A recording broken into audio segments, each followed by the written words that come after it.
Renee, take it away.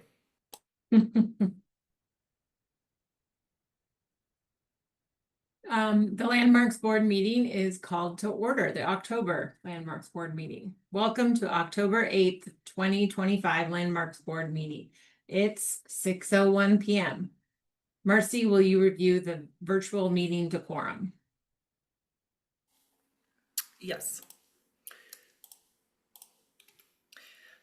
The city has engaged with community members to co-create a vision for productive, meaningful, and inclusive civic conversations. This vision supports physical and emotional safety for community members, staff, and board and commission members, as well as democracy for people of all ages, identities, lived experiences, and political perspectives. More about this vision and the project's community engagement process can be found online through this link.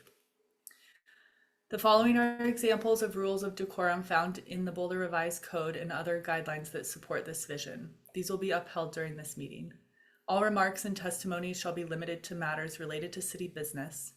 No participant shall make threats or use other form of intimidation against any person. Obscenity, racial epithets, or other speech and behavior that disrupts or otherwise impedes the ability to conduct the meeting are prohibited.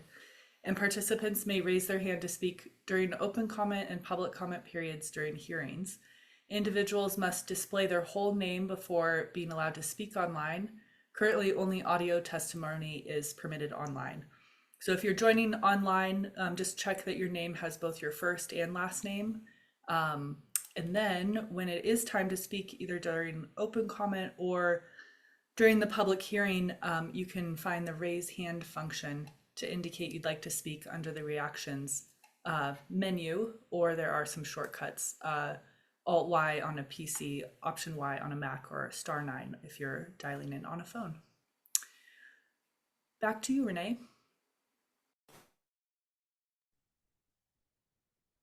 Acknowledging that we have a quorum, there are 4 of us board members. The recording of this meeting will be available in the records archive and on YouTube within 28 days of the meeting. Roll call and introductions. Michael. Michael Ray, board member, vice chair, present.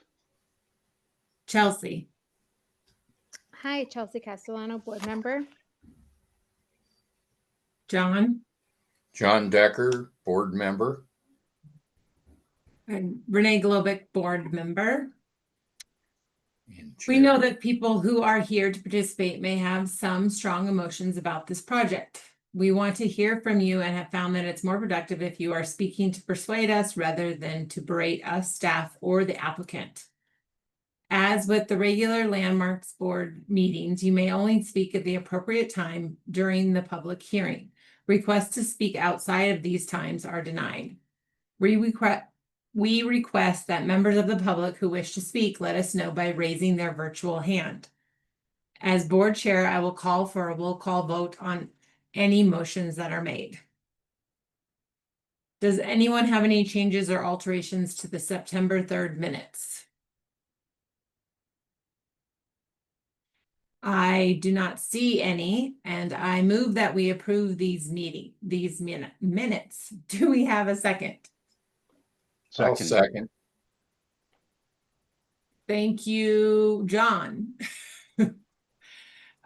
Seconds the motion. We'll do a roll call. John? Aye. Michael? Aye. Chelsea? Aye. And I also approve. Now we move on to public participation for non-agenda items. Potential virtual participants. If anybody would like to speak to the any of the things that are not public related matters tonight, like any of the information that is on this schedule, now is the time for open comment. All right, it looks like we have one hand raised so far. We'll start with Lynn Siegel. Lynn, just give me a moment to get the timer started. it would be convenient to know how long the public hearing tonight is going to take because I have other obligations. Just saying, and I'm really concerned after hearing LDRC today, you really need to record LDRC because I needed to get the quote of the guy that basically said, as far as I can remember, Marcy, don't criticize me for not knowing because I can't get what he actually said verbatim. But it sounded like he didn't believe that bungalows were a form of architecture that is applicable to society anymore. I mean, with those four places on Arapahoe next to Presbyterian Manor, there is a huge amount of money at stake in that project. And they say that 2/3 of the project will be nullified if they don't get those demolitions. That is outrageous. That they're also going to use LIHTC funds and state historical funds, I guess, potential for affordable housing to push this thing, to ram this thing through. These developers, Element and the others, two or three other developers that are on there. So I'm going to be watching that very closely. I'm not being critical here. I'm just saying use a very acute sense of historic value when you are talking to people who speak, with power from a power situation. I mean, Presbyterian Manor is 10 stories high. It looks like it's the same footprint for the 4 bungalows. And if they're saying that 2/3 of the thing is not going to be relevant to them, if they can't get those 4 bungalows, that means, I guess, that they're going to put up another, exceeding the 55-foot height limit down there across from the library, next to Presbyterian Manor. But I suspect, and I don't know, Marcy, are they intending to pull a Gaza on that Presbyterian Manor? Because, that's an old building, and I suppose they could put up a much nicer, newer, bigger place, like came through planning board last night at 1840 Folsom. One building that's perfectly beautiful building, demo, gonna go down for a Coburn, project, or Bill Holicky, whoever he's with. It's gonna be the highest end luxury housing that Chelsea Castellano is just gonna freak with because no one is gonna be able to afford. And, there's not enough LIHTC funds on the face of the planet. There's not enough affordable housing that can ever make up for what this drives up the cost of housing in Boulder for these high end projects. And I don't want to see another 50 million thrown away to these developers at Thank- Arapahoe. Thanks. Thanks, Lynn. And it looks like appropriate time, approximate time of end date for our meeting is 8:30 to answer one of your questions. Let's move on. Well, let's ask Abby. Abby, is there anyone that has raised their hand?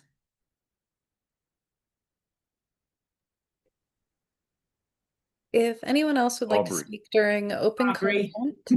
comment, just raise your hand now. It's all good, Renee. All right, I'm not seeing anyone else. I think we're Okay. okay to move on.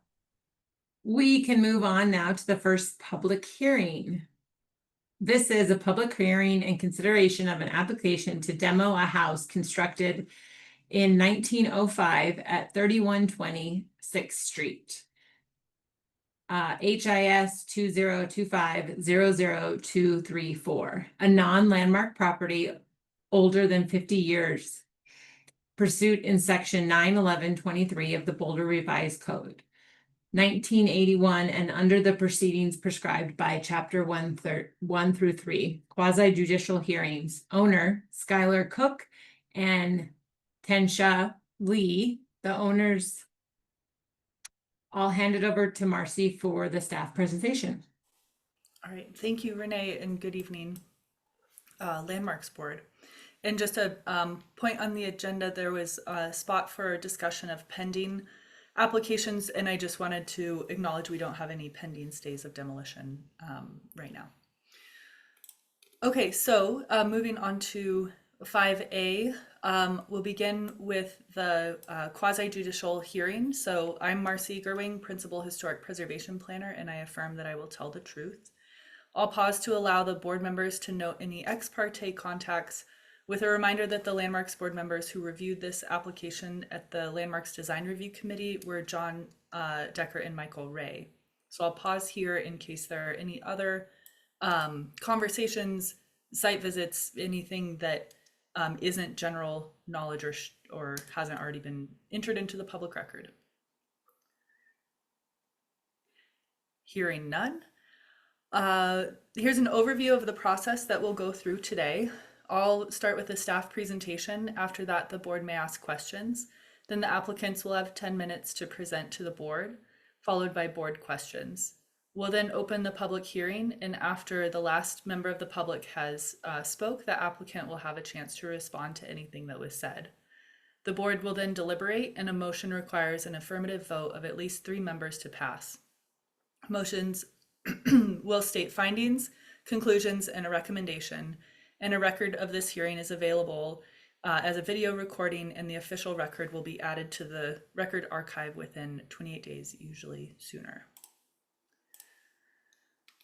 The criteria for review is outlined in the Boulder Revised Code under 9/11/23. This is a demolition application, and the purpose of reviewing demolition applications is to prevent the loss of buildings that may have historic or architectural significance by providing time to consider alternatives to demolition. The criteria that can be considered this evening are the eligibility of the building for a designation as an individual landmark, if it has historic or architectural significance, the relationship of the building to the character of the neighborhood as an established and definable area, the reasonable condition of the building, and the projected cost of restoration or repair, although not deterioration caused by unreasonable neglect. The options in front of you this evening are to approve the demolition request or place a stay of demolition to allow time to consider alternatives.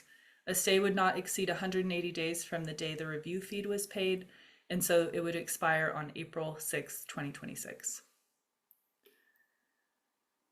In July and going back to the application process, so in July and August of 2025, staff received multiple inquiries expressing concern for a deconstruction activity on the property.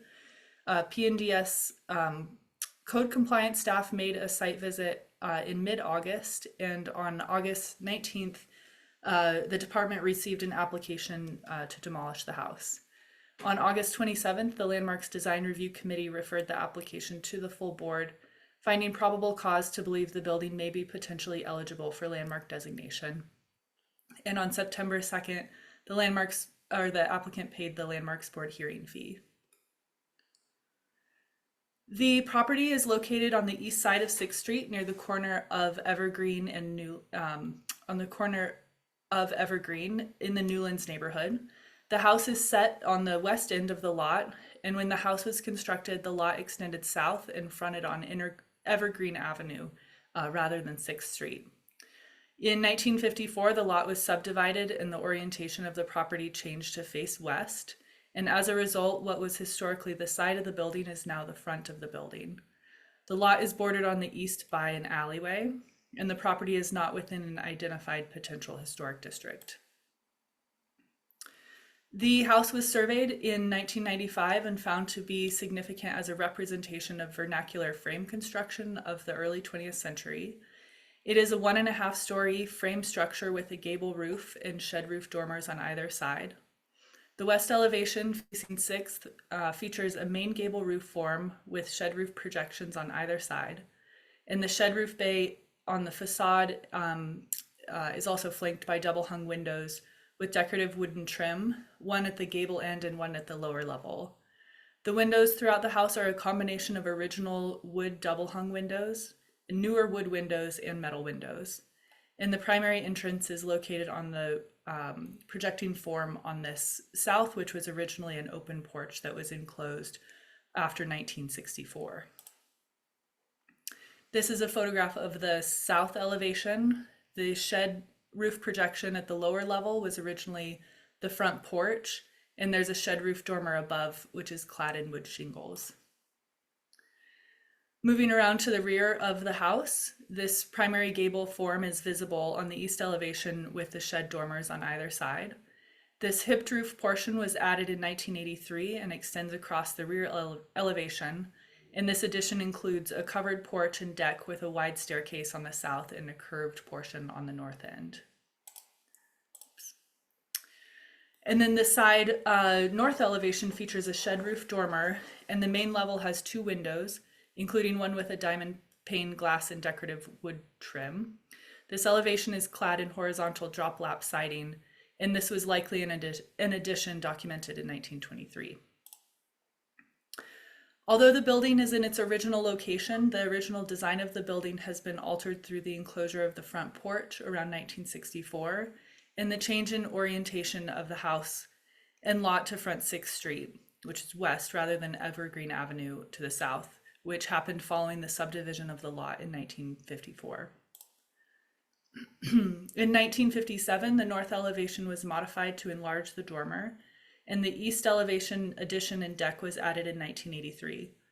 The exposed rafter tails were enclosed sometime after 1995, and the windows have been replaced at various times over the history of the house. The building retains some of its historic materials, including parts of the horizontal lap siding and shingles, decorative wooden window trim, and windows. The decorative shutters were added sometime before 1995. The building demonstrates vernacular workmanship with notable features of trim detailing and the diamond pane window on the north elevation. And the building's ability to convey a feeling of its time and the setting of the house on the property has been diminished by the change in orientation and surrounding development. In general, the building has lost much of its ability to convey its association with its past residents in the early period of development in the Newlands neighborhood through these changes. Staff analysis of the criteria looks at the eligibility of the building for designation as an individual landmark, its historic, architectural, and environmental significance. The Landmarks Board adopted the significance criteria in 1975 to help evaluate buildings in a consistent and equitable manner. Staff analysis considers these criteria, as well as the relationship of the building to the character of the neighborhood, and the reasonable condition of the building and the projected cost of restoration or repair. While the building at 3120 6th Street dates from around 1905 and is associated with past residents who exemplify the cultural and social heritage of the community, staff considers the property does not have the integrity needed to convey that significance. The changes to the building diminish the connection between the property and the community's cultural, political, economic, and social heritage and the development of the community. We did confirm that the house was likely constructed between 1902 and 1905, with the Coleman family listed as the first residents of the house. The Phillips family purchased the property in 1911 and lived here on and off for the next 43 years. Kitty and Bertie lived in the family home while they gained experience as teachers and were located throughout the West where needed during the school year. Their residence exemplifies the typical pattern required for female teachers during this time period. Subsequent working professionals who owned and resided in the house additionally exemplify patterns of Boulder's cultural and social heritage. Bill and Sarah Jane Cohen purchased the house in 1969 and lived there for 55 years. The Cohens are both recognized for their recent community service within Boulder, statewide and nationally, though much of that is in the last 50 years. The house is representative of vernacular frame construction of the early 20th century. However, the additions and modifications to the building diminish its architectural and aesthetic interest or value. Staff considers it is not a significant example of architectural styles of the past and does not include innovative use of material or exemplary craftsmanship to be considered significant. The bungalow form was popular in Colorado from about 1900 to the 1930s due to its simplicity and utility. The existing characteristic elements of this form include its gable roof, the overhanging eaves, simple horizontal lines, and vertically proportioned double-hung windows. The broad front porch with the central shed roof dormer is also iconic of this style. However, when the porch was enclosed in the 1960s, and no longer carries that historic character.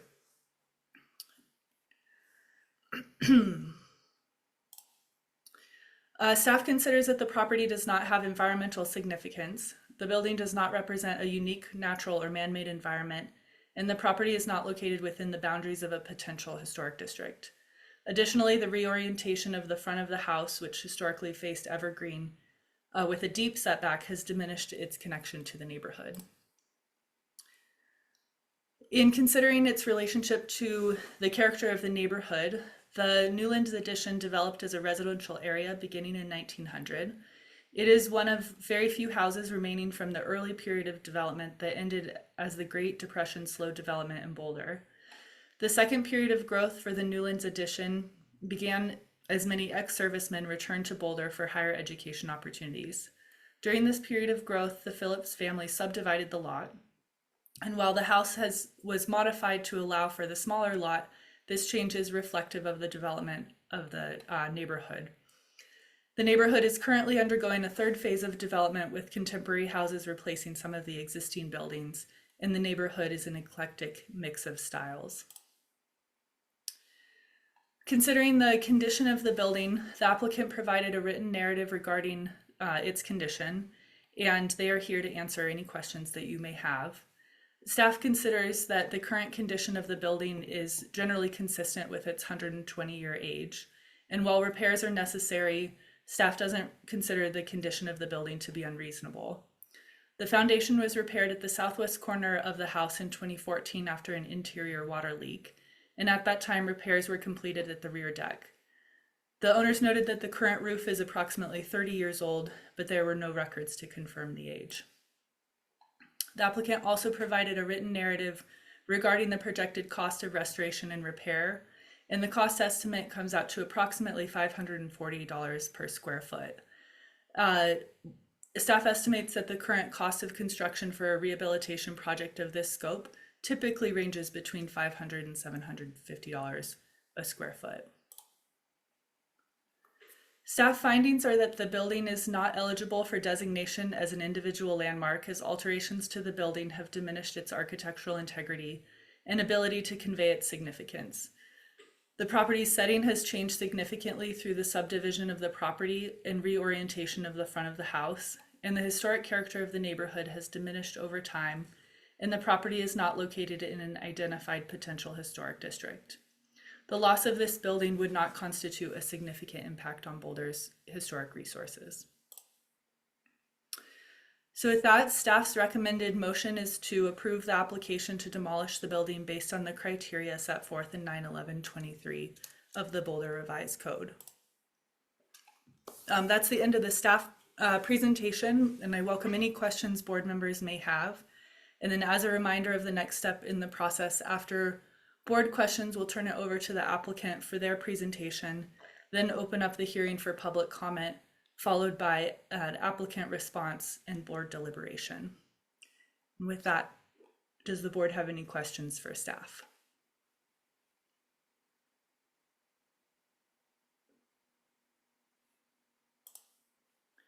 I see some heads shaking. No questions from me. No questions. Well, with that, I would welcome the owner, as I know Tensha is online, as well as Josh and Grace. We'll go ahead and send you promotions to a panelist. You'll be able to, here we go.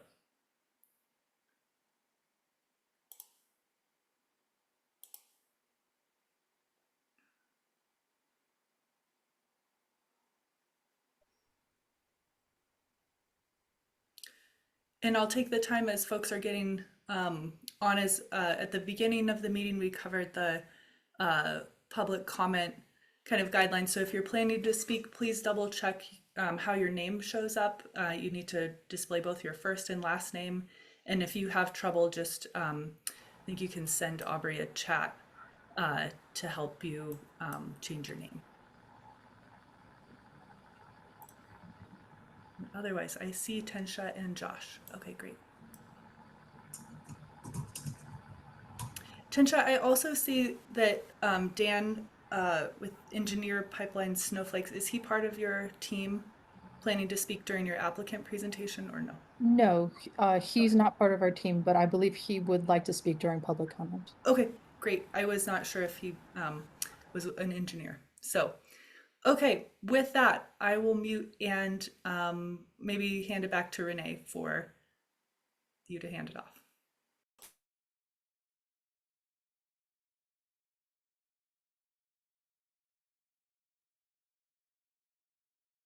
Sorry, I got the mute button is always like somewhere hidden on my computer, so, okay. Now let's move to, the applicant.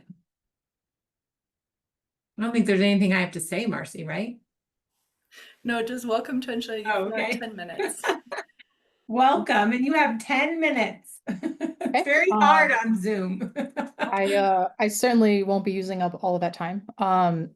So we did not prepare additional materials today in light of the detailed presentation from staff. But I wanted to start by saying, you know, thank you to staff for all your hard work and to the Landmarks Board for your consideration. I don't really have all that much to add on top of the narrative we've already presented. However, I just want to give a little bit of kind of additional context.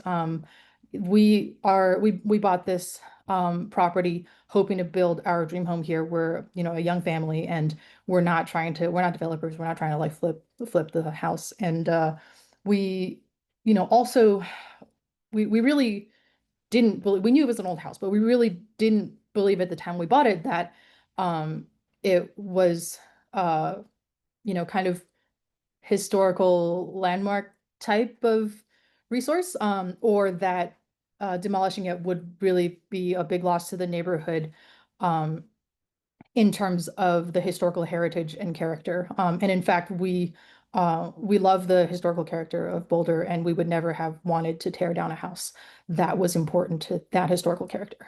And as you know, as mentioned in the presentation, it would really present significant financial hardship for us to take on the renovation project. That's, you know, what it just, when we started looking at how much it would be to restore the house and how uncertain especially the foundation work would be, it really became clear that renovation was not going to be financially feasible for us. And so if it were designated, that would really be actually like pretty financially devastating for us, given how much we've already invested into the property and the home. And I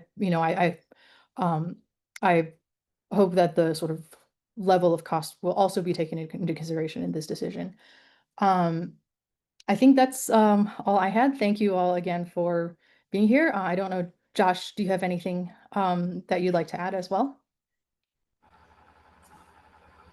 I really don't have a whole lot to add to that. I'm Josh. I'm Tensha's architect with Bonsai Design Build. You know, we've done some work in Boulder and have worked on landmark properties in Denver and Boulder. We're based out of Denver. And, you know, when we got into this project, we did our due diligence and you know, understood that this was not a designated or a district. So this did come to a surprise for us when we went in for this application. So, you know, we're hoping that the board understands the position we're in and understands the condition of this property. It's not really a candidate. And you know, we can kind of move through this process and proceed with our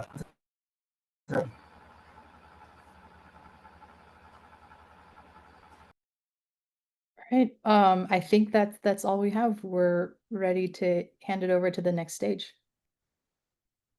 Is there any questions for the does the board have any questions for the applicant?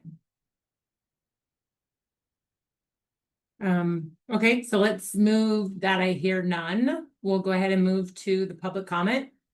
The virtual attendees, please raise your hand or press *9 if you'd like to speak to this item. The person who will be speaking You will need to raise your hand and swear to tell the board the whole truth, state your full name and proceed, and you will have 3 minutes. All right, it looks like we have 4 hands up. We will start with Lynn Siegel.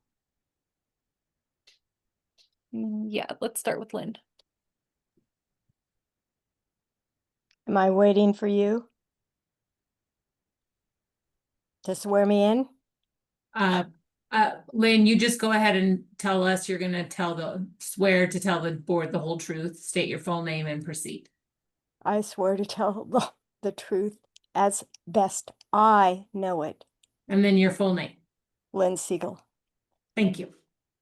Now, I lived at 7th and Forest, bought a place for 145 in 92, and pretty near to Sarah Jane Cohen's place. If I had Sarah Jane Cohen, I might have gotten custody of my kids, which their father wanted abortions, and then he fought me for custody and got Joan Brett, the Culinary Arts Institute gal, like big money.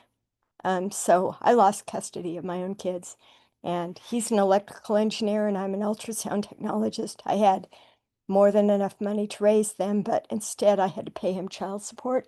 And, you know, if I had Sarah Jane Cohen, man, I would have been in shape. But Sarah Jane Cohen's a good person. She volunteers for the homeless. You know, she's someone to be recognized in this community, very well recognized. This house is a beautiful craftsman house. And if I could be an environmental advisory board and be testifying against this contribution of carbon footprint to the landfill, for years, you conflict with Environmental Advisory Board, which is right now, and also Open Space Board of Trustees, which along with Transportation Advisory Board and Water Resources Advisory Board and Planning Board are the boards that I follow and testify at practically every single time I can. So could you please spread it out? Or if you really want to retaliate on me, you could put RAB the same night too. Because 3 boards in one night.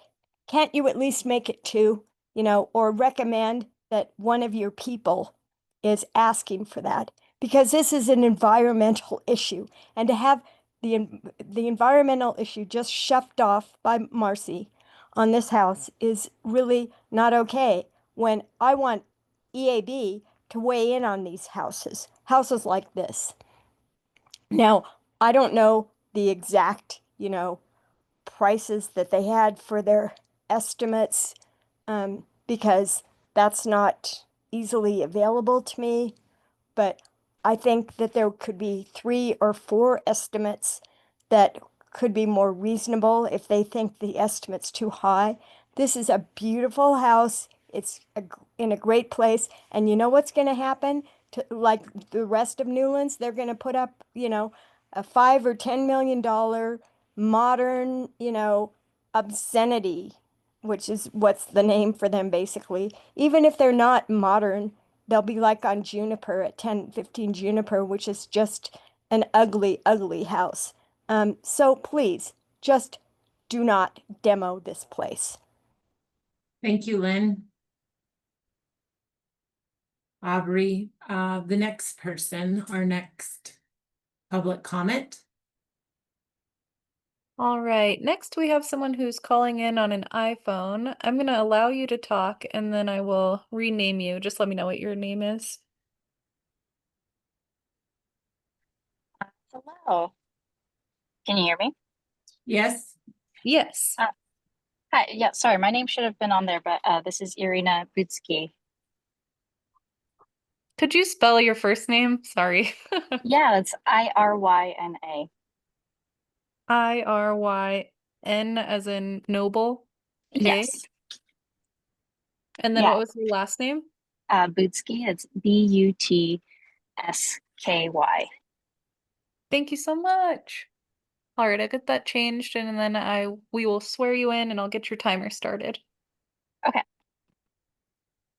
So you will have 3 minutes to speak. go ahead and raise your hand and swear to tell the board the whole truth and state your full name and proceed. Okay. Sorry.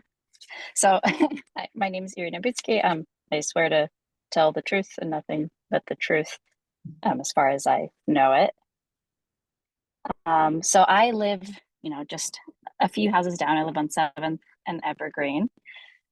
I guess in my own understanding, like, this neighborhood was not a historical neighborhood. I personally love the character of having all of the different housing types and styles, where I think that adds a lot to the charm of the neighborhood. And I think, continuing to build in the neighborhood will add to the value of the overall neighborhood. And I think my understanding is that the house is not something that is, safe to live in long term as it is. And I think it's significant. The burden of like imposing having to renovate that house, or the financial burden of that, is kind of an unfair burden to ask of people before having, like, if it wasn't already designated as a historical landmark before they purchased it. So I personally think, like, I would want kind of people to feel like they can move into the neighborhood and kind of put their personal touch on their own property.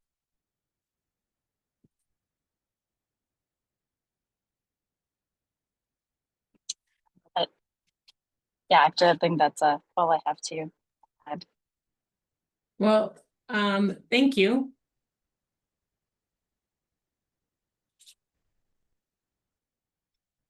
Aubrey, we have 2 more public comment.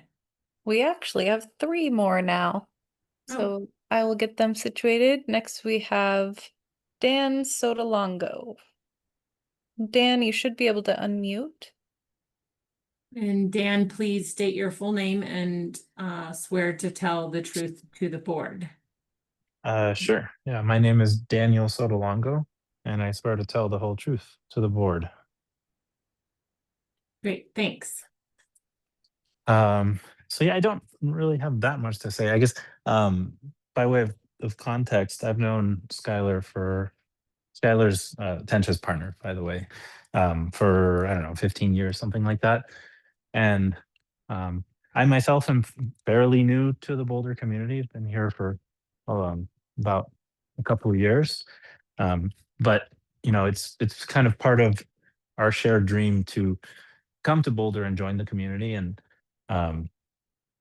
we kind of really resonated with not just like the fact that, I mean, I know there's a lot of people who also value Boulder and have moved here in the last, I don't know, half decade or so. But we've really enjoyed kind of how stable and long-lived the community is. And I feel like part of that, I don't know, I like the mixture of old and new and kind of established culture with kind of injection of new ideas and new people. And so just from that position, I'm not like a wonk on policy or anything like that. But it seems to me that allowing people to kind of move into places that, aren't what you expect, and then being able to kind of adapt to that new information should be like foundational to a community that welcomes new people, right? I totally respect, and actually I really appreciate the role that this board has of trying to preserve that culture that Boulder has. It's just I feel like it needs to be balanced by the ability to move things forward, and not kind of get stuck in unexpected financial hardship when things kind of don't go the way that you expected them. So that's kind of all I had to say.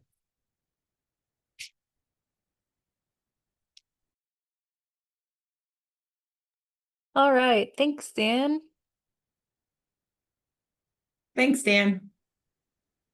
Moving right along, next we have Val. And Val, I'm happy to rename you if you let us know what your last name is. Hello, am I audible? Yes. My name is Valentino Christian. Great. Is that Valantino? Entino. En. Thank you. Christian. Okay. Great. Thank you. And Val, will you state your full name and swear to tell the board the whole truth? Yes. Hello, everyone. My name is Valentino Christian, and I promise to tell the board the whole truth. So I'll keep it brief. I've known Skylar for a long time, and I think that as a young family, they have a lot to offer to the community. I'd really, I think that would be greatly to the community's benefit to have them in this area.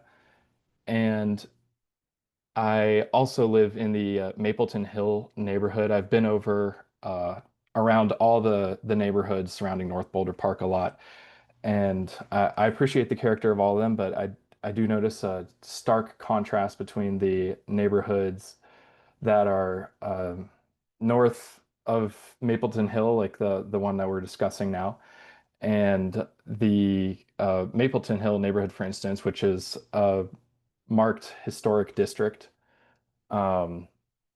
where the neighborhoods to the north has a lot of homes that have been renovated recently on the outside, as opposed to the historic character that you might see, in Mapleton Hill, where you can see that the older character of all the houses in the neighborhood has been preserved. So I think it would actually be keeping in, be consistent with the rest of the neighborhood if that house were to be torn down and reconstructed as well, to have a more consistent character,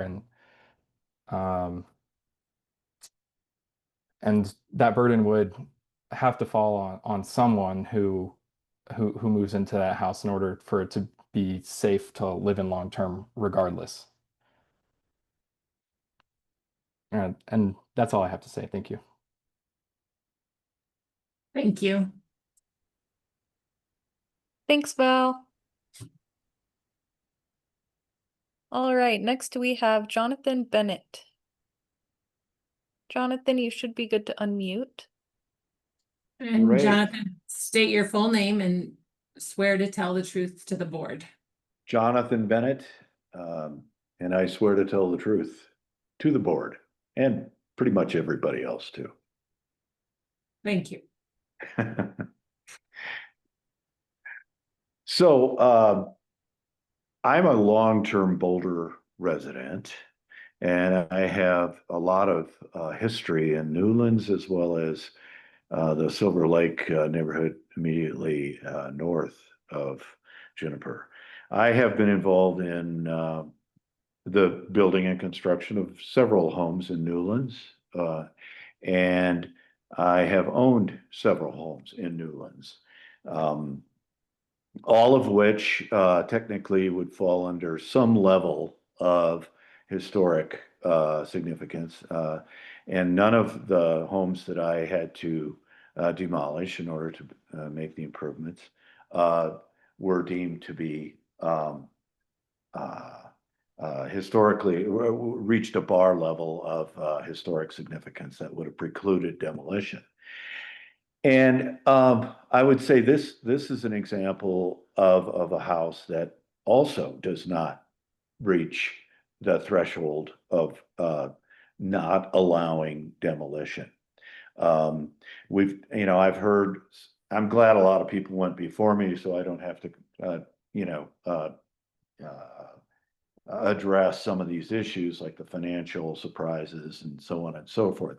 But I would say that clearly, based on the criteria as I understand it for the historical review, that this does not meet any bar that's even close to high enough to prevent its demolition. the mere fact that, for better or worse, no matter what your opinion is of architecture and development in Newlands, the biggest thing that strikes me about this property is that, as Newlands evolved, as the person from the city outlined in very efficiently, by the way, as Newlands has evolved, it has changed. And this is perhaps yet another change, but it seems to me it's probably a very, very good change. And the other thing is, a wise man, I believe, once said that history looks backward and it also looks forward. And from what I know of Tensia and Skylar, I think they represent the character and characteristics of people you want in the future history of Boulder, Colorado. Thanks, Jonathan. You bet. So we now will move on to the board discussion. Oh, we have an applicant response. Would the applicant like to have an additional 3 minutes if they would like to comment on anything that was said during this process? Would you like to add anything, Tensia? No, we don't have anything to add, but thank you everybody for attending. Okay, we're going to move to board discussions, and I ask that everyone else please mute your computer or phones for the duration of the discussion. We'll allot approximately 45 minutes for the discussion. Does anybody of the board want to start it off?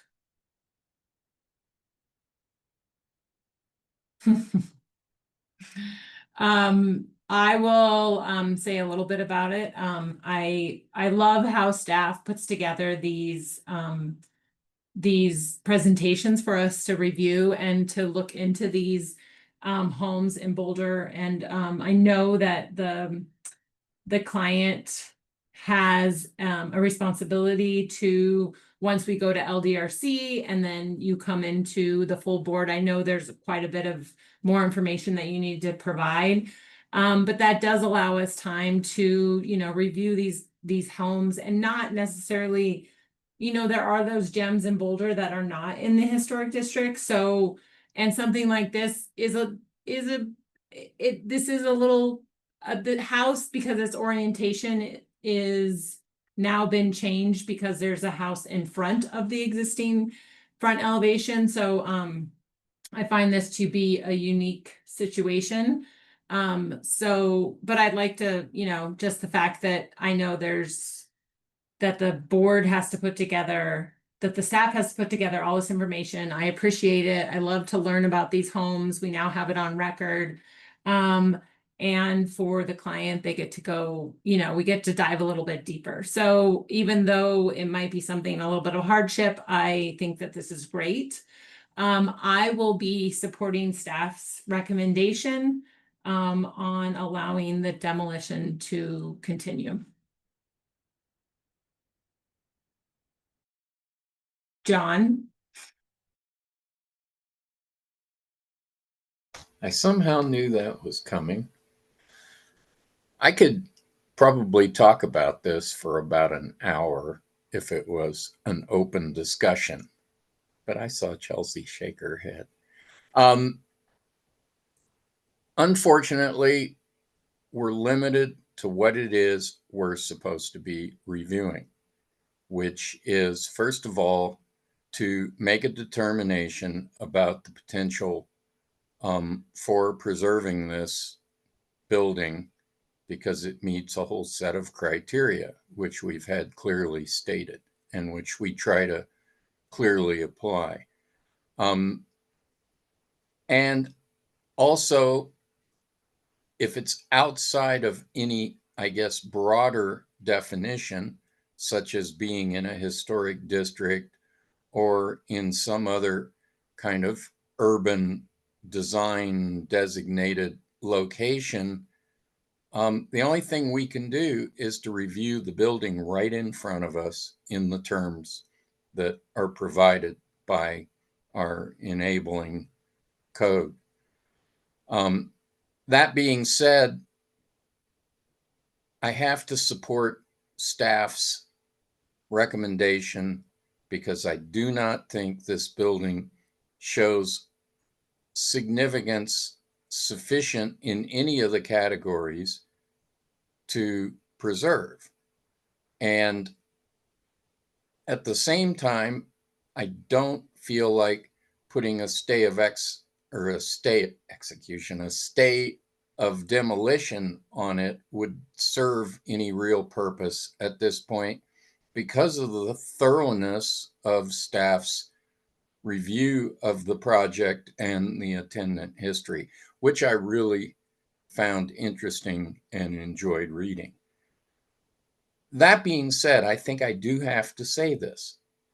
The issue of demolition only gets reviewed by us in those terms. If it is a sufficiently historic building, then we can hold up demolition, and for all of the reasons that we would have. But all the other things that really should be considered in a demolition in this community, we have no purview over. The environmental issues, the significance of the house to the building stock, embodied energy, all of those things. Somebody else needs to do that. It's not a Landmarks Board issue. So I have to support the recommendation as it's stated and not bring those things up, but I just did. So I will be voting to support staff's recommendation.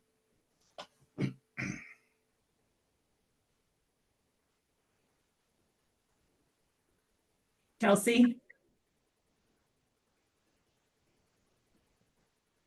Yeah, I really appreciate the way, like others have mentioned, the way that staff laid out the reasons for their recommendation, and I also really appreciate the applicants who I'm sure have gone through a rather stressful process, wanting to ensure that they can, can live in the home that they intended to live in. So I really appreciate their patience through this, and their grace. And I will be supporting staff's recommendation to approve the demolition. Thanks, Chelsea. Michael? So I'm kind of getting hung up on the 1905 date. We see a lot of these bungalows that come through from the 20s. And I think there's, for me, a little bit more hesitation if it's that much older. I mean, so it's more than 100 years old as a house. And I think there's some significance to that.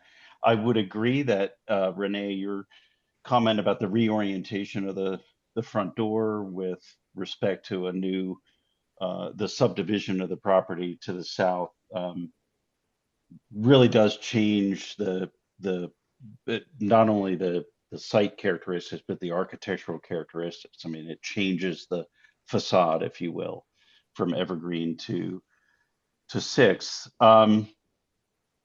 So I'm torn, and for all the reasons that John just mentioned are outside of how we make decisions on this board. I do have a comment though about some of the statements made regarding the eclectic mix of this particular neighborhood.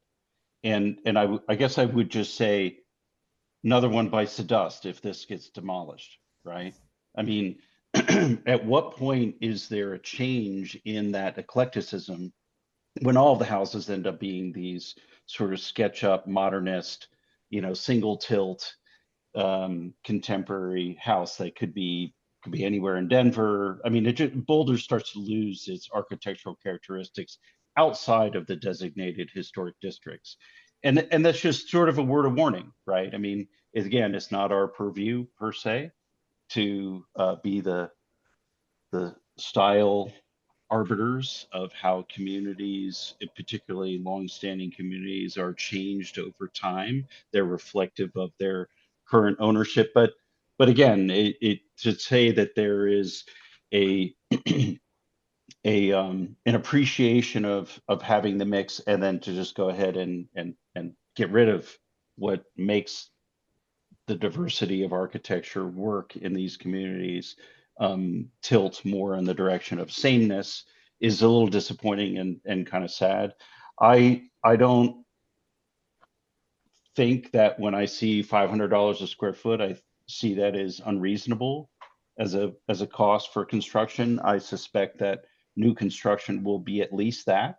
So are we trading one for the other, really? We're trading an old house for a new house, for probably equal value. I'm torn. I'm really torn.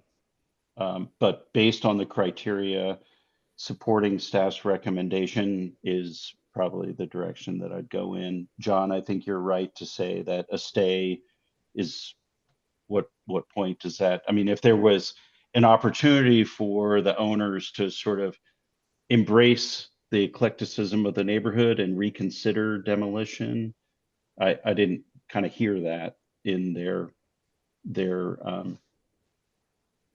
statements or for the support of the demolition. So I don't think there's a point in the stay as well. That's the extent of my discussion. Kind of sad. Thanks, Michael. I mean, I think anytime that we're all on the landmarks board, and I think anytime that we can hope that we don't have to, tear a building down and the criteria screams to us, I think all of us would want that. I do think that area, there are little gems in there that have a landmark that could qualify as a landmark building. So, and I hesitate with people buying houses that aren't in the historic district because they still could be a historic property. So, I applaud the staff because we go through this process for this reason. Ultimately, we have to go with the criteria. So, is there anyone that would like to do a motion? And if we could bring that back up.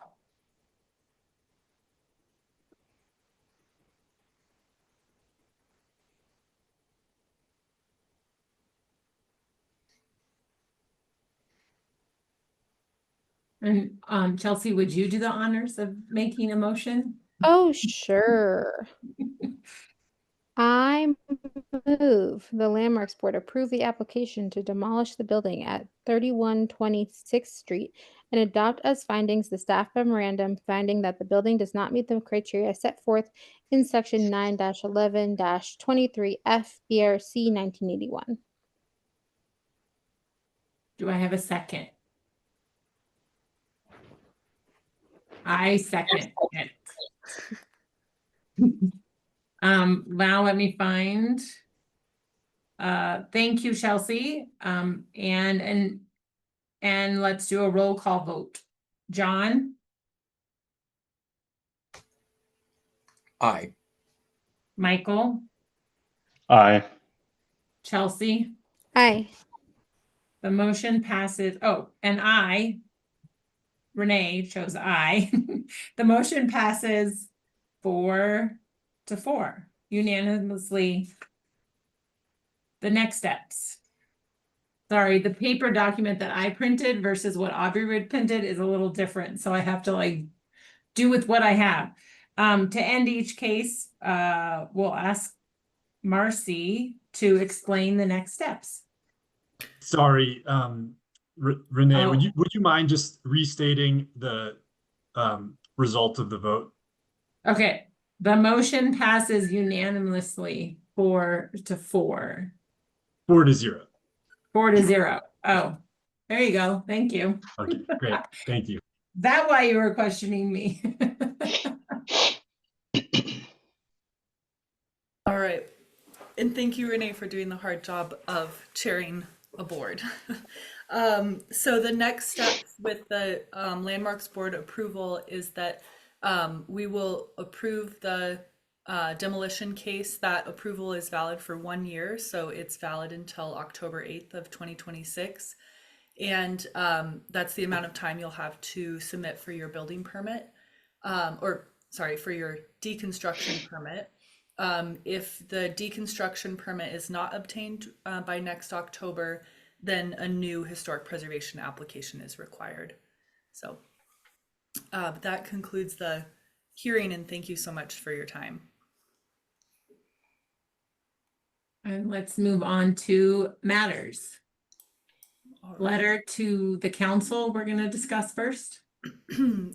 Yes, we wanted to do, we're right on time, Renee, from what our estimated one, we were going to check with everyone if anybody needed a break before we go into matters. We have like 2 short items and a history presentation, but if everybody's good to keep going, I'll jump right in. Well, Marcy, why don't we just take a 5-minute break just for honoring that? Maybe I'll get some water. Okay. Let's be back at 7:05. That's a 3-minute break.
We'll get started as soon as everybody's back.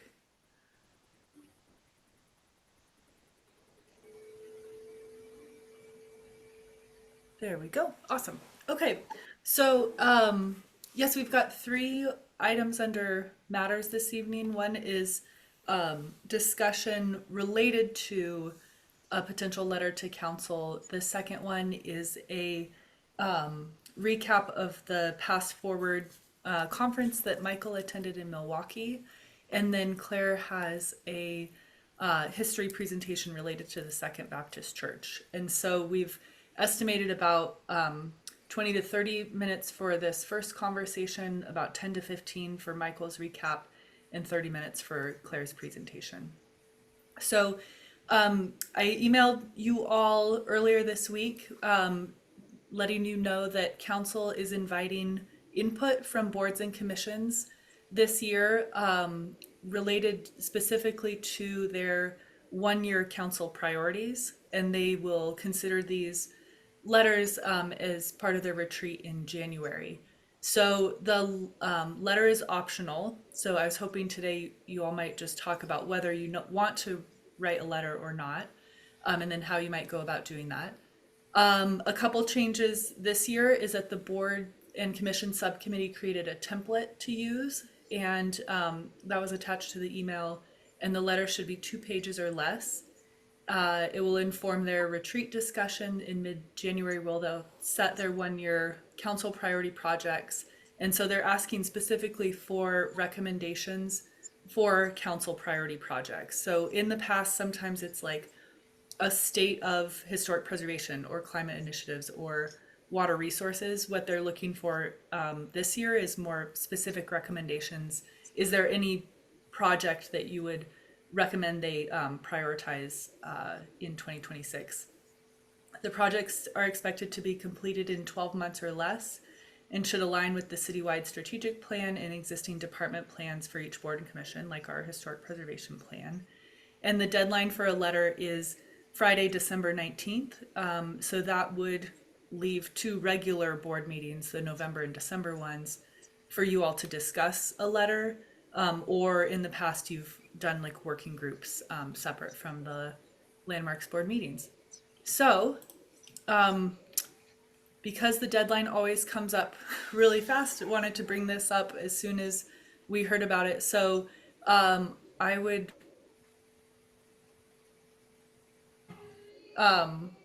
the Landmarks board like to propose council priority projects this year? And if so, how would you like to go about writing the letter?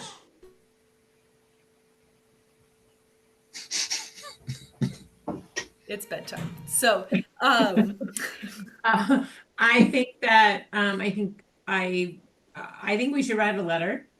And I think we should do it in the working groups again. How does the rest of the board feel? I agree. I think we should do a letter. I think we should have some working group process. I have some ideas, as usual.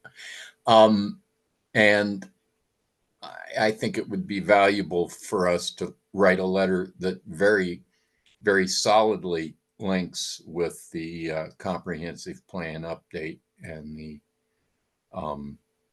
historic preservation plan update.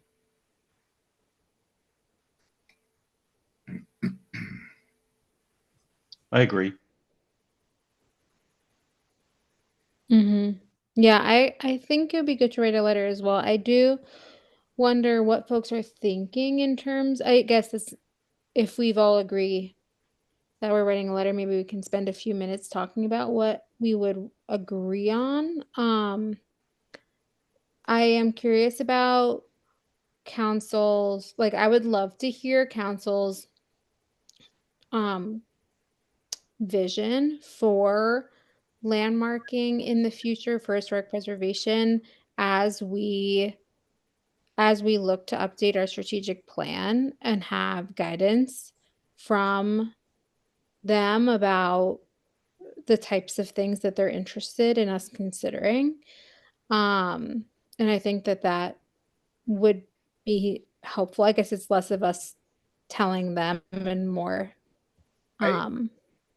more of kind of wanting to open that dialogue and have them have something on their work plan that kind of goes over the current process and have them think about um how they would like it, or their vision for the program in the future as we consider those ideas as well. May I speak? I think it's interesting what Chelsea just said, because it syncs somewhat with what I was going to, I guess, recommend. I think that because council is looking for things that could be projects that were essentially completed in the 12 months or during the 12 months after the council retreat, I think that we should look at the issue of vision and identity, which came up in several public comments tonight.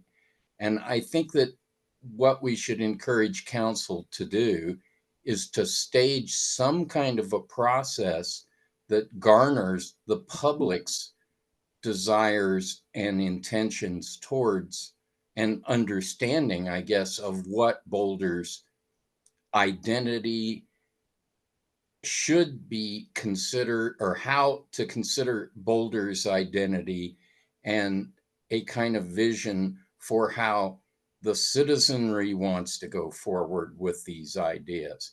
And so, in other words, stage some kind of a public process to garner that information. Something a little more fluid and open, I guess, than the statistically valid survey that we had on the comp plan, which I found to be a very good survey.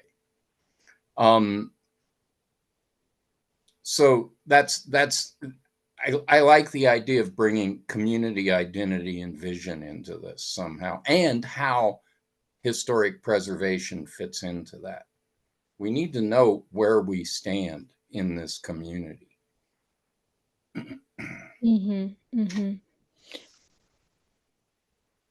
Yeah, I really like that, John. I mean, Marcy, I've never been a part of a strategic plan update with the city before. Is like, what level of support do we have? Like, and by we, I'm including like you as staff and we as a board for that process. Or is it something that if we wanted to really like imagine this program, would we need council to give more resources to us to do that? Yeah, so I can tell you how we did it when the plan was formed in 2013, but I also am so inspired by the work the comp planning team is doing for the update of the comp plan, which is so inclusive and really focused on community engagement in a way that the original historic preservation plan, we had engagement, but it just was in a very different way 10-15 years ago than we do, or 10 years ago. So what we are anticipating is hiring a consultant, which helps both with like the resources, but also kind of the visioning and helping to bring people together, asking the right questions. So having that kind of addition to our team is really helpful. Sorry, your question was about resources for the historic preservation plan and whether we should ask for some, is that right? Or could you rephrase it? Yeah, I guess like what does the process look like without any, like what was it going to look like as like a standard process, I guess? And I think part of what John and I are saying is like, is asking council to make some version, some piece of this one of their priorities, does that help us get the resources we need to make a more robust process? That's a good question, and it might be helpful for me to speak like in the work session when we have these so that I'm a little more refreshed. But I do, when John was speaking about, you know, the value of preservation, the interconnectedness with other values, like that is the work of the strategic plan and the process that would likely span like 9 to 12 months. And so the plan itself is a project that council could like support, but we will likely be moving ahead and doing it, whether it's one of their priority projects or it's one of our department priorities.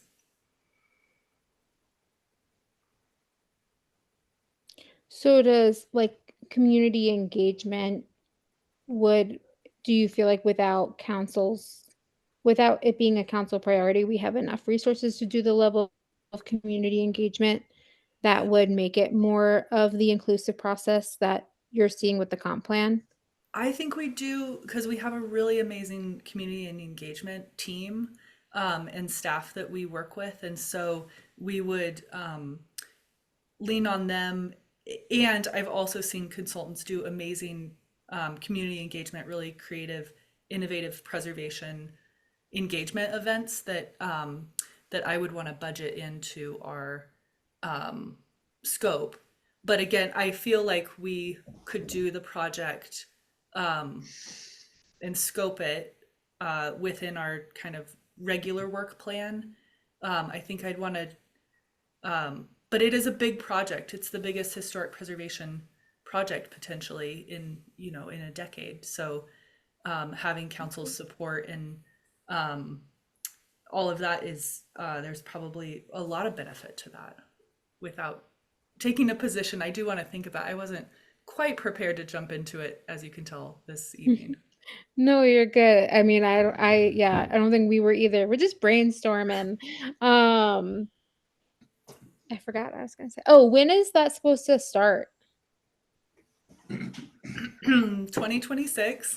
And I don't know what year it'll be by the time we update it. It'll be like the 13-year update to the historic preservation plan. But we do need to get the okay in the budget. You know, the budget's been pretty constrained currently. So I don't have a specific time, but we're anticipating it'll be next year.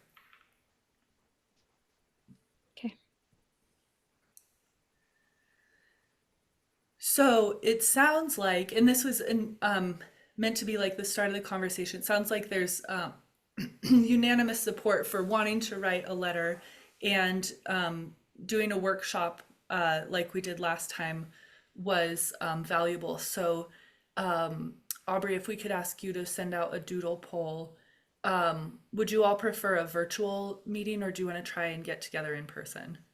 I see virtual head nodding. Or I should let you all answer. Would you like it in person or virtual? I can go either way. Same. Virtual is easier for me.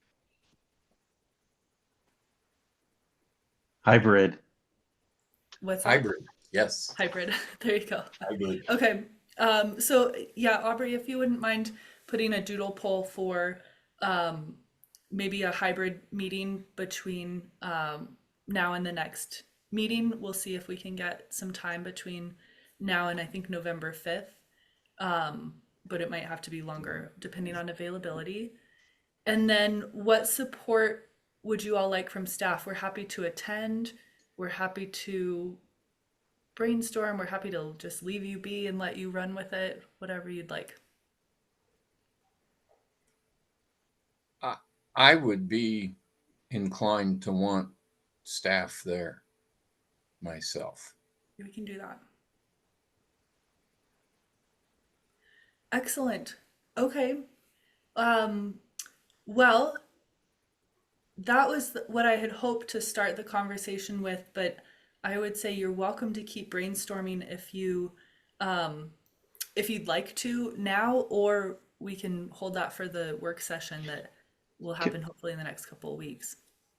Well, can we agree to come to the workshop with like our three top ideas individually in order to develop a consensus. Where there's overlap, we can focus on those.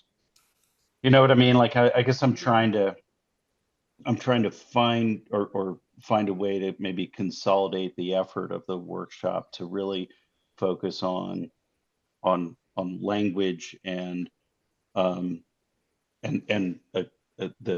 those topics that would be easy to develop a consensus about, as opposed to, you know, one person who's going to come in with the one thing and that's going to be their, you know, the hill they want to die on with a letter. And if, I mean, I think it's Chelsea, I think that's where Chelsea was kind of going, is like, how do we make sure this is productive, right? And if somebody, I don't know, maybe I should just leave it at that. I don't. Well, I think that's a great idea, is to come with multiple ideas around. Yeah.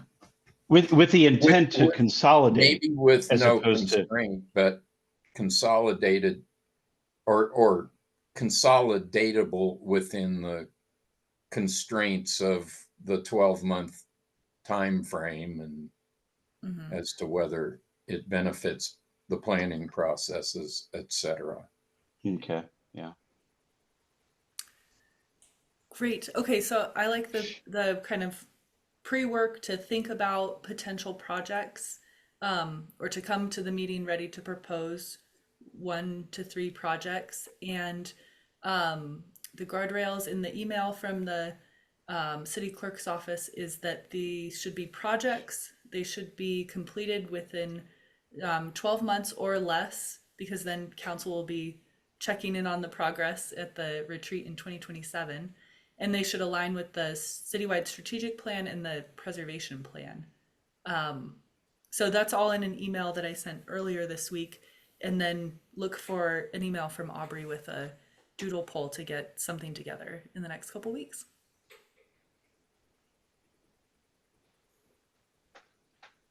All right, I think that wraps this one up, which means it's handing it over to you, Michael. Tell us what you learned in Milwaukee. 10 to 15 minutes. That's a 10 to challenge for 15 me. minutes. As Do you need you Aubrey know. to put the timer up? Probably. I'm just gonna do a quick oversight of sessions that I attended, but I do have some like two favorite topics, and hopefully leave some room for any questions. But really quickly, it was held in Milwaukee, Wisconsin. I went early so that I could do my own tour of the Johnson Wax headquarters building in Racine, Wisconsin, designed by Frank Lloyd Wright in the 30s, and the tower in the 50s. I also attended a conference-sponsored tour of Taliesin. Both Taliesin and Johnson Wax are places that I had visited before when I was a college architecture student. So it'd been ages since I had been to those places, but it was great to have access to those places. And if you're ever in the neighborhood of either, I highly recommend that architecturally they will kind of change your perspective. I attended an adaptive and reuse and LEED session that was really an introduction of the new sort of the next variation of LEED reporting. I attended a really interesting public art expands the American narrative session where folks from Galveston, Texas talked about their initiatives to create awareness about Juneteenth, and specifically a public art piece and public art pieces in general, but how communities and individuals all can kind of come together and rally for creating a public narrative about important and maybe under served communities. I also attended a historic assessment kind of exercise that was for my own personal benefit from a technical standpoint. But the couple things, one that I wanted to mention, if you've not heard of Clint Smith, he's a poet and I guess a cultural historian. His book that is known well, young gentleman, raised in New Orleans, but his book titled How the Word Is Passed, A Reckoning with History of Slavery Across America, was something that he talked about in terms of his personal experiences going to places and investigating the sort of cultural historic value of those places. And he gave a plenary discussion or talk, and he talked about really being at places and really needing to sort of feel the wind, smell the smells, and those were just as important tactile experiences that allowed him to really do deep dives in the tangibility of a place, the physical nature of a place, as opposed to all the associated sort of rumors and we might call it history, but to really get to know a place. And he seemed to go to places and really investigate every perspective. He talked about going to a Confederate cemetery on a day where descendants of Confederate soldiers celebrate. I don't know what the day was, but he engaged with those descendants, and it was for him very, very interesting to sort of be able to trade the stories and removing one person's association from history just wasn't the right thing, but adding more associations is what makes us a richer and fuller culture, I suspect. I found that it was interesting that he's taking that perspective and investigation in history, and he talked about a project that he did for the Atlantic called Monuments to the Unthinkable, where he goes to Germany and he investigates how they are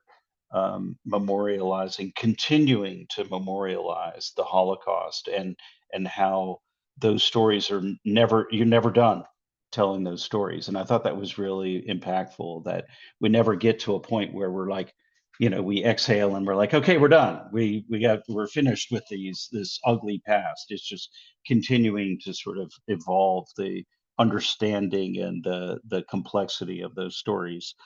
So I felt like that was interesting. I personally have done a hold on that book at the Boulder Library. So if you're trying to check it out, I'm going to have it for a few weeks. Sorry about that. And lastly, the two sessions that I attended, one was Digital Story Archives and also Historic Structure Reports as Creative Tools for Education and Preservation. And this is where I kind of dovetail to some of the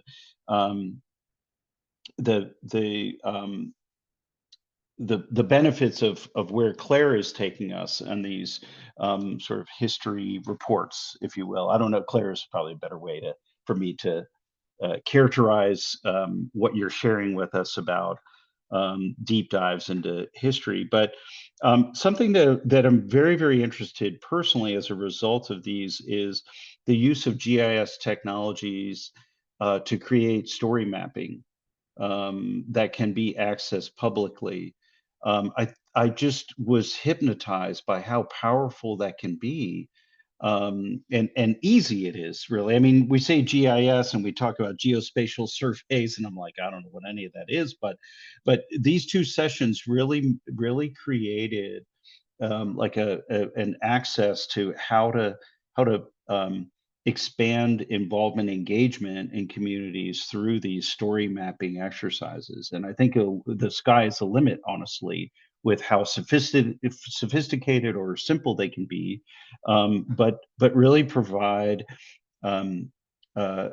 public access to the ability to tell stories and deep ones about places that people just don't, you can't get there with the plaque, right? And this is the opportunity for people to be online and just kind of wandering through the labyrinth of history and finding their place, but you set up a framework to do that. And I mean, I'll leave it at that, but I could go into a little bit more detail about how communities and the stewardship is really there's motivations for those things via the access for story mapping or the creation of story maps for um, cultural histories.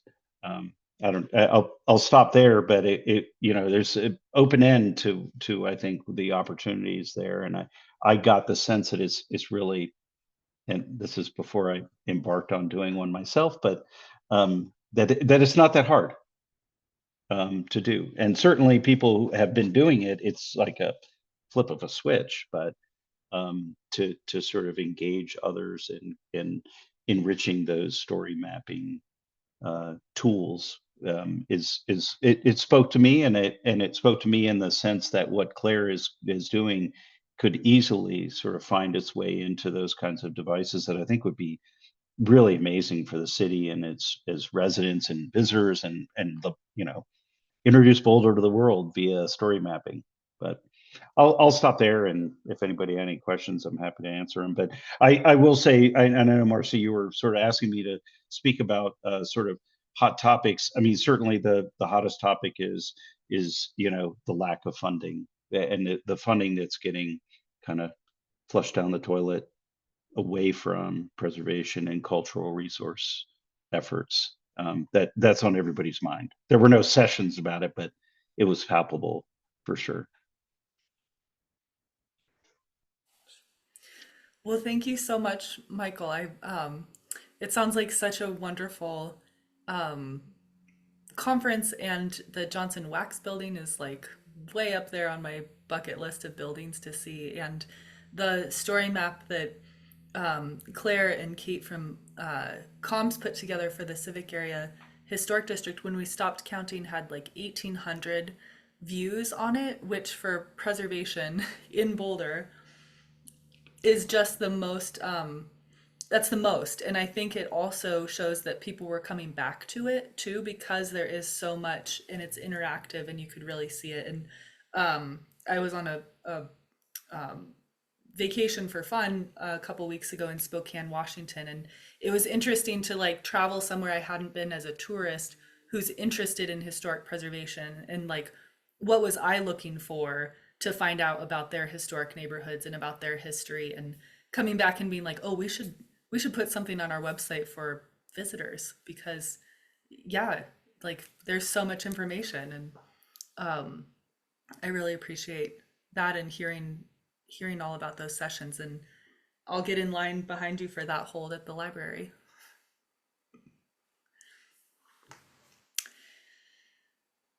Nice.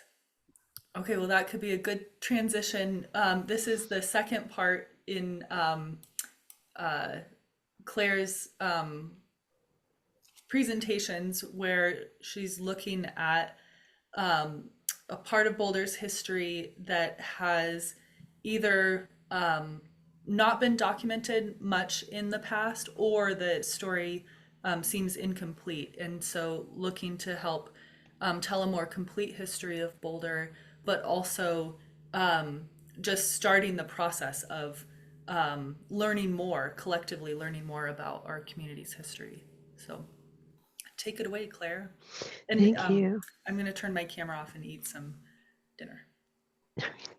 Thank you. And thank you, Michael, for introducing us to Clint Smith, because it sounds like that book is really interesting. And I fully agree that the more we add, the more we know, and the better we get. So today I wanted to elevate some of the people in Boulder's history who were instrumental in forming and supporting the early Second Baptist Church. And as you all know, a church is obviously focused around its congregation. So there were, and there still are, many people involved. And my goal here was not to just retell the story of the church, which Minister Glenda does such a great job as the church historian, but to connect the success of the church to the wider context of Boulder and Colorado.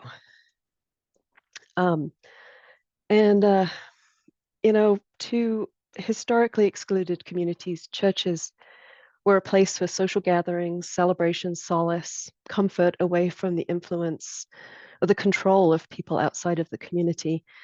And the Second Baptist Church was founded by women who had experienced firsthand the power of self-determination. But these women not only had to bring the community together, but they had to create their own institutions to make the church a success. And I hope you enjoy hearing about them as much as I enjoyed researching them. So the history of the Second Baptist Church begins with Mrs. Daisy Horn, and Daisy was born Desdemona Scruggs in Kentucky in 1867. When she was about 11 years old, her family heard W.H. Hill speak at their local Baptist church in Georgetown, Kentucky, and Hill persuaded the family to move nearly 1,000 miles west to Nicodemus, Kansas. The Scruggs family arrived in 1878 to the all-black colony in western Kansas. They were the third or fourth group to arrive at the town, which at its height had about 600 residents. The priorities of the settlers were clear. They quickly established a church, they banned saloons, and in 1879 opened the first school in the county. Daisy's parents, Jerry and Kitty Scruggs, who were both born into slavery in Kentucky, saw a better future for their 9 children, including Daisy and younger sister Lulu, who was born in Nicodemus.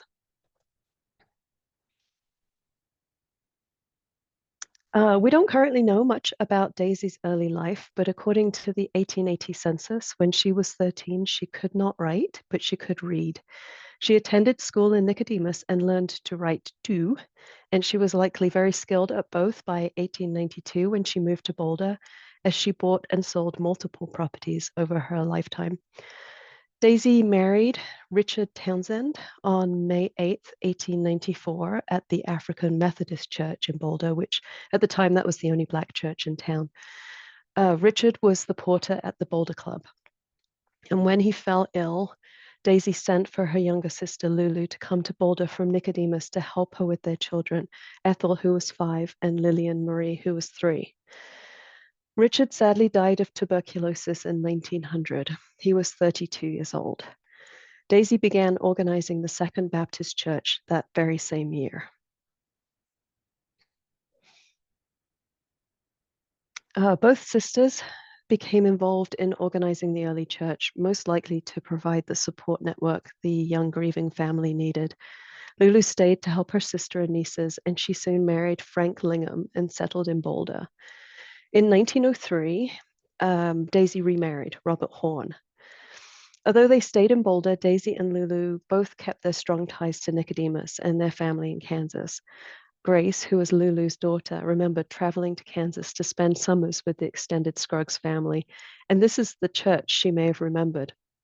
It's the First Baptist Church of Nicodemus, Kansas in 1943. The Baptist congregation in Nicodemus organized in 1878, and by 1880, the community built a small sanctuary from local limestone.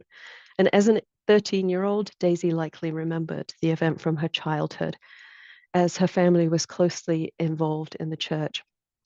And this is Daisy and Lulu's brother, Jerry Jr., in 1960. He, by then, was one of the Nicodemus church leaders.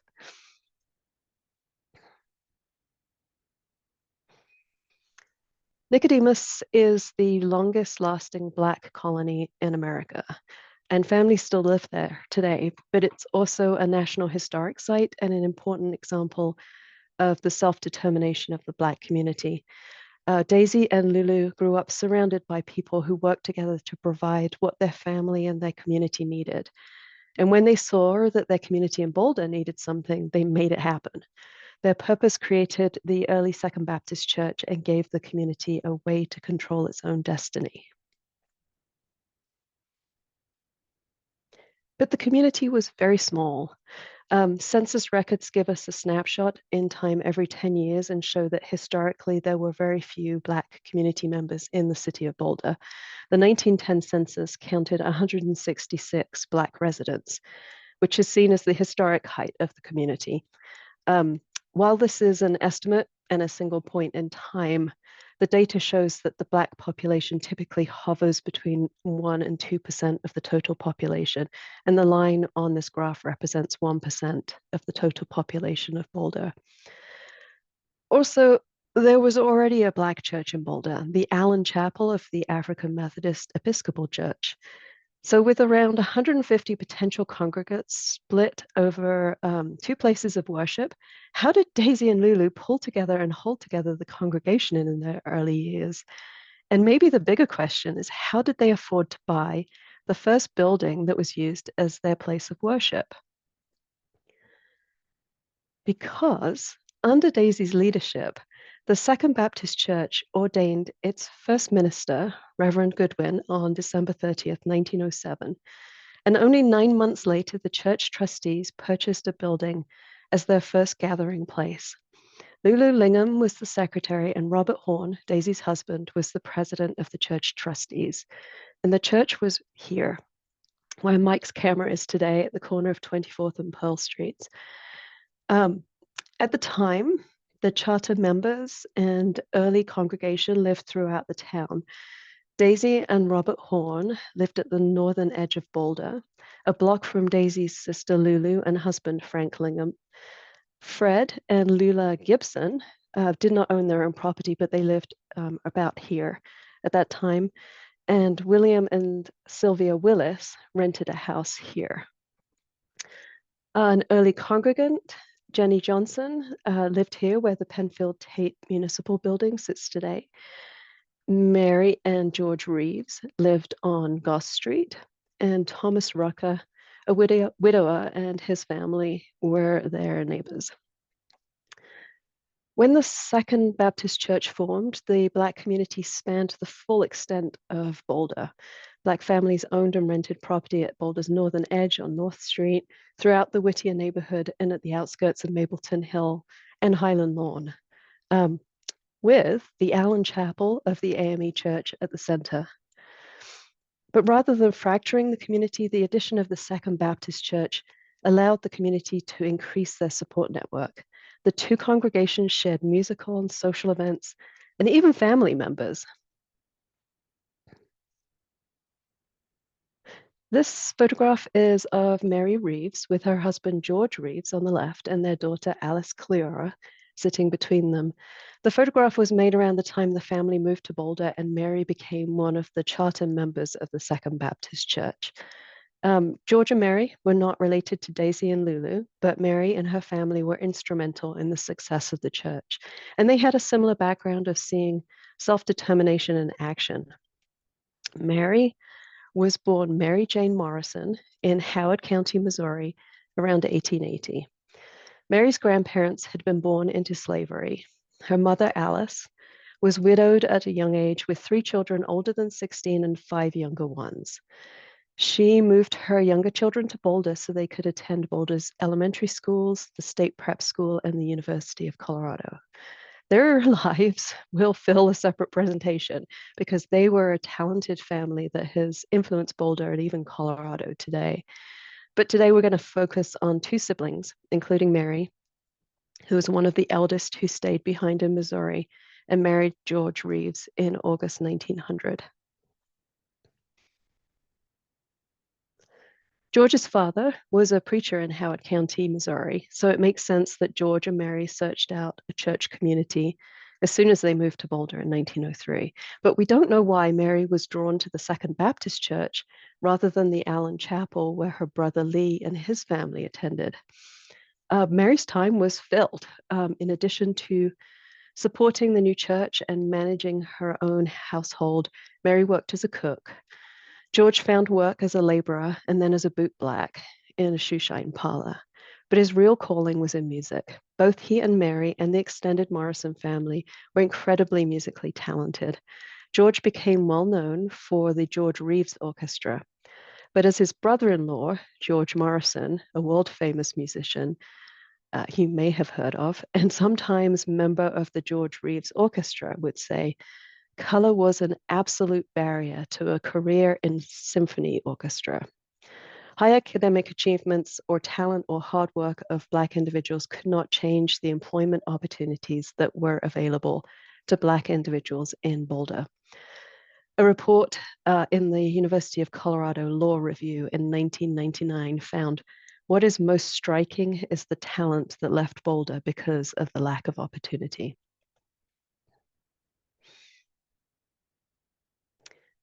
Mary's younger sister, Carrie Lucille Morrison, had moved to Boulder with her mother and siblings as a child to attend Boulder Prep, but she returned to Missouri and married Alfred Gladstone Ray in 1904 when she was 17. The couple and their 8 children traveled back and forth between Boulder, Howard County, Missouri, and Akron, Colorado, on the Eastern Plains. Akron had a local Black farming community that was much smaller than Nicodemus, but with the same purpose. The family connections in Boulder helped Carrie and Alfred and their children during challenging times. They came into town for the birth of their children and for periods during the First World War.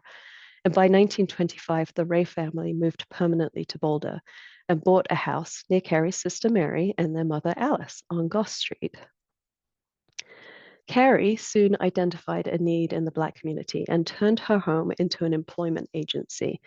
Black women had no option but to work outside of the home as well as run their own households and families. So Carrie found them domestic employment with the white wealthy families in Boulder. She also solved a problem for Black teachers from the South. During the summer, Black teachers came to Boulder to attend CU, but there were complications. Black teachers in the South could not enroll in the white universities in their home states, but advanced education was mandated for continuation as a teacher, and teaching was one of the few professions available to African Americans at the time. And the Southern states knew they needed to retain their Black teachers to teach their Black students. So the teachers were encouraged to attend the University of Colorado during the summer. However, although CU welcomed the Black students, they did not allow them to stay in the dorms, and they were not welcome at most places on the Hill. The housing committee at CU contacted Carrie for help. The Black students were provided a stipend for living expenses, so Carrie, Mary, their mother Alice, and other members of the community responded by opening up their homes. They provided lodging and meals, but also a community. And the pillar of the Black community was the church. In an interview in 1976, Ruth Flowers explained that the Black community was, quote, forced to create their own social culture, which formed around 2 churches. Everyone always got together, especially the young, who would go back and forth between the churches, looking for a chance to socialize and have fun.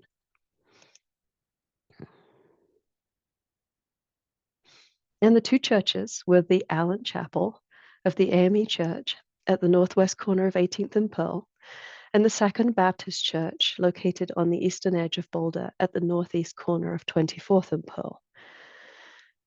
By the late 1920s, the AME Church's congregation was aging and they could no longer justify a permanent pastor for Boulder. They began to share preachers with Denver churches.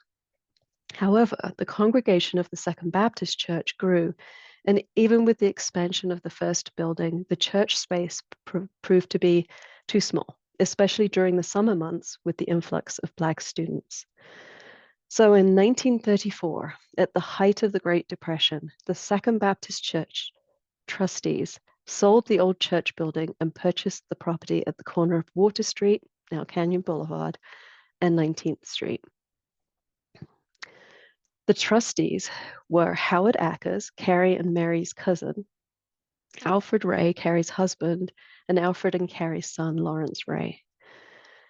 The new church site was central to the board and lodging business where Carrie, here, Mary, their mother Alice, younger sister Riona Allen, Sarah Harris, Katie Denton, and other members of the Black community were opening up their homes to provide a bed, meals, and community to the visiting scholars from the South.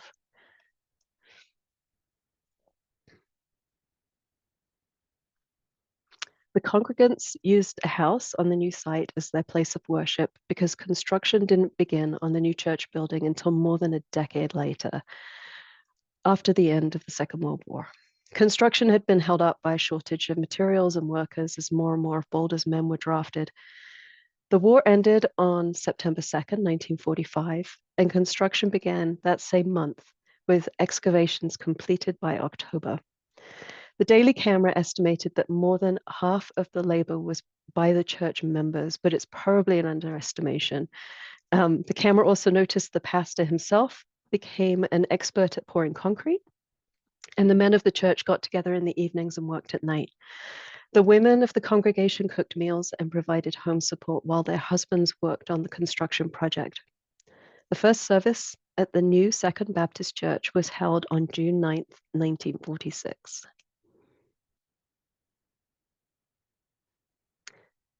The community continued to support the success of the Second Baptist Church by raising money to pay for the minister and meet the expenses of the church. According to a Camera article, they quote, "Do this by being extremely liberal in their contributions and in their work for the church. Many of the ladies cook every Sunday dinners for the public to raise money." The congregation celebrated being debt-free on May 23rd, 1948.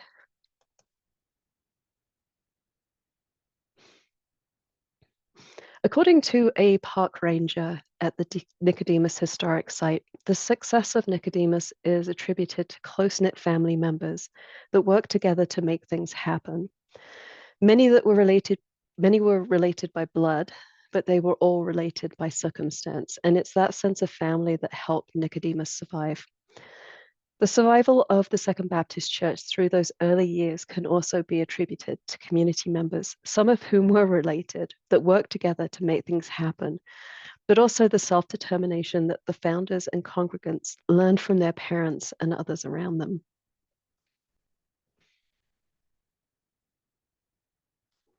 While the church has moved locations again to meet the needs of its growing congregation, this building stands as a testament to that early community, a community that created their own industry to support the church with funds and congregants, and made their vision a reality to create an institution to support the community.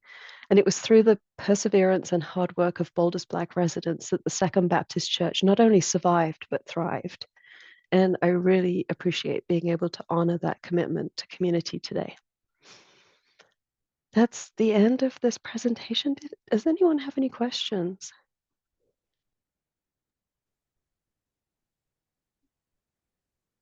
No, but maybe a standing ovation is in order for you, Claire.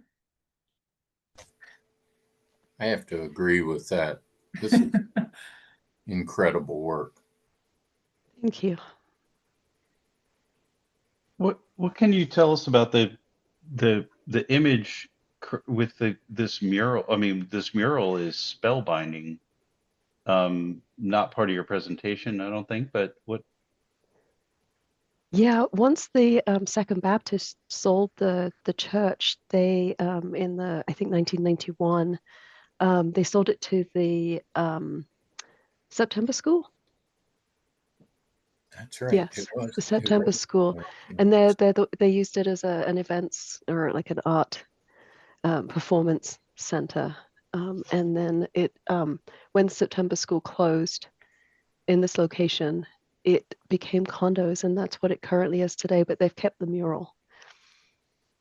Oh, interesting.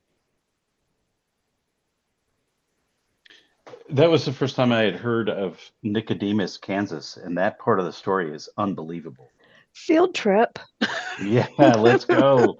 I couldn't help but go, do a little Google investigation, and they have like a ball, an old ball field, ballpark, and Yep. I mean, that's amazing. Yeah. I mean, Yeah, they very had cool. the Nicodemus Blues at the same time that we had the Boulder Blues baseball team. And that's a future research project because I bet Nice. they traded players. That's so cool. I love Yeah. old baseball history too. The barnstorming days. That's great. That's cool. Thank you. Yes, very well done, Claire. And I just so appreciate the graphics that you paired with your very well researched narrative, and I am such a place-based thinker, so having like a map and seeing, oh, CU and Goss Grove, I know they're close, but like seeing that aerial from, 1938 or whenever it was like I can start to map like the these smaller neighborhoods in Boulder, or these communities, and where they were. So stellar job. We're working with our communications and engagement team to help take these presentations that Claire puts together and then put them on our website, but also hopefully we'll kind of do cuts for potentially social media or other ways to help get this history out to a broader audience. So I really thank each of the Landmarks board members for being willing audiences for this as well. It gives it a purpose to kind of take it from the textbook and into the world. So thank you, Claire, and thanks everybody. Between the work that you've done, Marcy, and what Claire has, you have the makings of a book and probably a documentary film that should be made. Thank you. Are you offering to narrate, John? Your voice would be a great. Well, I'm actually a cameraman. I'm not a narrator.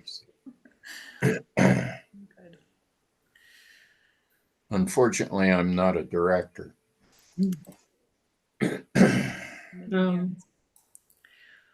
Well, thank you so much, and we'll continue to bring these forward. We only will schedule them when the agenda allows time. We might have some heavier agendas towards the end of the year, beginning of next year. So just stay tuned for the next one, and otherwise look for these on our website too, and we'll try and get the word out about them. So thank you. Thanks, Claire. Thanks, everybody. Marcy, when you put them on the website, will you send out a little email? That's a great idea. Yes. Yeah. Okay. Anyone else have any additional input, or can we I have one last really quick comment. Sorry, I know, and this is you guys are gonna hate me for this, but these 1930, I had to go find the 1938 photos in the digitized photos in the Carnegie Library collection, and the image, the sort of snapshot of the Boulder, CU Boulder campus as sort of collected by, you can see sometimes the airplane strut in the foreground of the photo, but the photos of the campus are like at an amazing point in its development, including, and most people won't recognize this, but the original Folsom Stadium had a 200-yard straightaway. There was a 200-yard dash that was a straightaway that was a weird, now obsolete track event.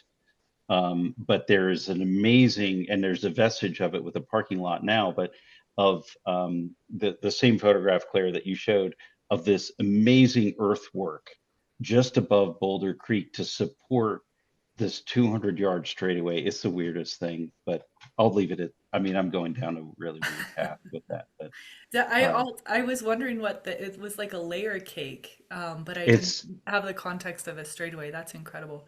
And the resolution of those aerials is just incredible. You can really zoom in. There are remnants of that wall, are there not?